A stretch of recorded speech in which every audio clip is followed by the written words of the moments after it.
Welcome back.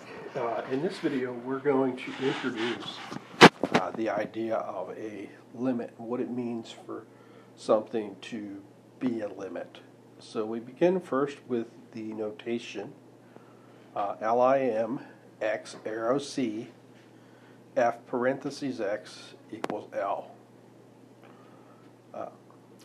Now the way that we read this is we read it as limit as x approaches C of f of x equals L.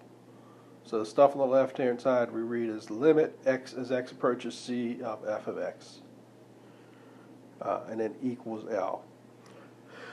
Now what does this mean? Because what the heck is a limit? Well, we're going to be going through some different examples both numerically and graphically to help hopefully get you on track as far as what a limit is.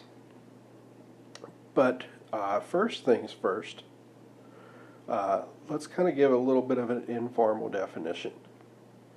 So limit as x approaches C of f of x equals L means that as x gets closer to C on the graph, and we'll see a picture of this in a moment, the function, the graph, y value wise, is getting ever closer to L. The graph y value wise is getting ever closer to L. So let's draw a picture here. So some old graph, call it F. And on that graph, let's pick some point C, and that'll correspond to some point there on the graph, C comma f of C. And then we have some value L on the y-axis that corresponds to f of C in this particular picture. So to say the limit as x approaches C of f of x equals L, that means that as we get x gets closer to C, in other words, x is closing in towards C. X is closing in towards C. The function is going to be getting ever closer to L. It's going to be squeezing in towards L. So that's what it means to say a limit.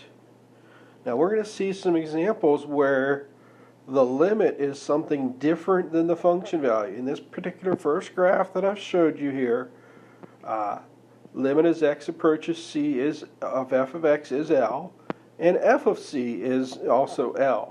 But that doesn't have to be the case. The graph only, or the limit only cares what happens on the graph as you squeeze in towards that point. It doesn't actually care what happens at that point.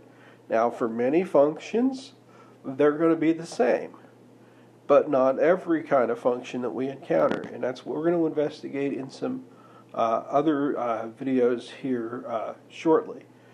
But here we just have to realize that limit is looking at what does the overall function do as you get close to that point. What actually happens at that point, as we'll see in some examples coming up, actually doesn't matter. It's what happens around the point.